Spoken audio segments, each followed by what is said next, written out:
So I want to make the argument in this video that omniscience is an impossible characteristic to possess, even for a deity. It's an illogical characteristic. It's a somewhat paradoxical characteristic, because to be omniscient you have to have all knowledge, including the knowledge of your own omniscience, and that is the part that is ultimately the falling point. Now, the reason that I'm making this, and you can see we're going to have a little bit of fun today, I've managed to purloin my lad's chalkboard and some of his chalk, albeit a somewhat underwhelming piece of chalk, and you can be assured that when he returns from nursery later on today, I will properly berate him for not maintaining his chalk stocks properly. But this was an argument that I brought up in a video, very briefly brought it up in a video recently. I previously made it in a video about 5 or 6 years ago where I'd referenced Donald Rumsfeld and his concept of unknown unknowns as the launch point to make this argument. And then at the end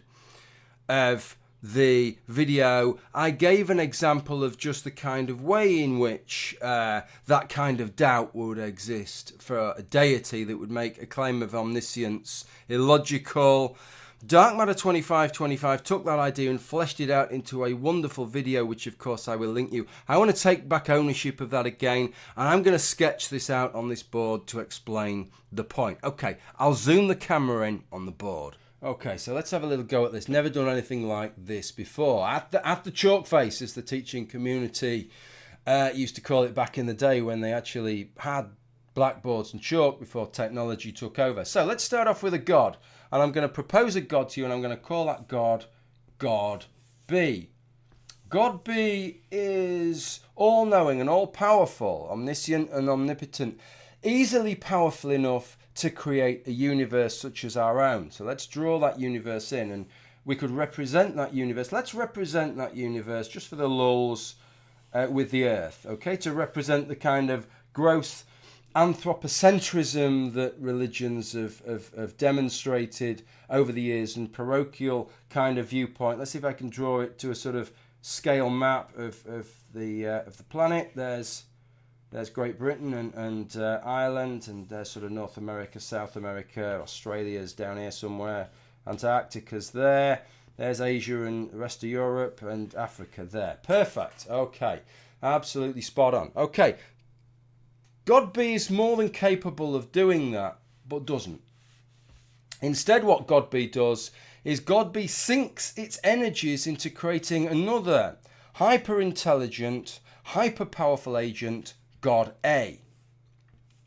And does three very specific things when it creates God A. It creates God A such that God A has a belief in its own omniscient status, such that God A has a belief in its own omnipotence, but also creates God A such that God A has no knowledge either of God B's existence, nor that it was created by God B, so that it erroneously believes that it is the ultimate being, the first cause.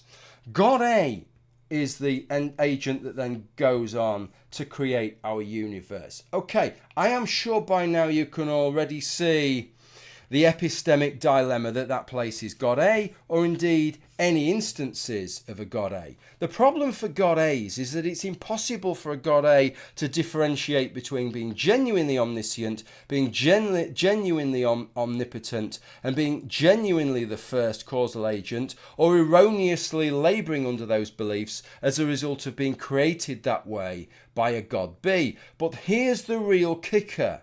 I said at the beginning that God B was omnipotent and omniscient, but equally it's impossible to make those claims because a God B cannot differentiate between being genuinely omnipotent and genuinely omniscient, genuinely omnipotent and omniscient, or being erroneously created that way by a God C, who again hasn't revealed themselves to God B. God C is in the same epistemic dilemma, doesn't know whether it genuinely holds those characteristics relative to a God D. Okay, so I hope that little run through on the chalkboard clarifies the argument, but I just want to make a differentiation as to how this impacts upon omnipotence and omniscience, because with regard to omnipotence, whilst it might preclude God A from definitively asserting that it is omnipotent because it can't rule out God B, note that it doesn't preclude God A from being omnipotent. If God B does not exist, then it is entirely logically possible that God A could be omnipotent, even if it couldn't be sure enough to ever definitively state that it was omnipotent. But omniscience, it bites a whole lot harder, and that's because omniscience is the knowledge of all things, including, it's a self-referential set, including the knowledge of your own status as omniscient. So this is the thing. Even if God B didn't exist, God A could never be truly omniscient, because God A would need to know without a shadow of doubt that God B didn't exist to be able to know everything. And as that is something which is logically unknowable, omniscience is an impossibility. Okay, interested to have your thoughts and your responses on this. Thanks for watching. Bye for now. So I've come back to edit this tonight a couple of days later, and it occurs to me that I haven't really outlined the significance of this argument. I've outlined the argument, but not why it's entirely significant. And on the face of it, it could be something of a triviality. Effectively, just a sort of academically, God isn't technically omniscient, but for what difference it would make in practical purposes. After all, what I've effectively said in this seemingly infinite array of facts that a God could know, there's just this one wafer-thin fact, or wafer-thin mint of a fact that logically has to lay outside of the viewpoint of any proposed deity. But here's the problem, is that it's what lies behind that. Because once you open up that possibility, that wormhole of a fact, it leads through to a veritable Pandora's box on the other side. Talk about mixing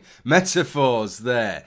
But this is the thing. It might seem just like one little fact tunneling away, but it's what lies on the other side. Because once you open up the possibility of a higher power that has created that proposed deity, then what that means is that all the qualities that you ascribe to that deity, by dint of them being a necessary agent, the qualities of perfection, the qualities of divine command, of divine righteousness, no longer can they be held to be sacrosanct, because now they are contingent upon how that God was created by the next God up the chain. And there's no God that we can ever get to where we can be certain of the characteristics of that God, because we're always certain of that one tiny little nagging fact that an even higher power could have created them. So thereby their whole character is at the whim of that potential higher deity, should it exist. Okay, felt I had to add that little bit on. That's about it. Thanks for watching.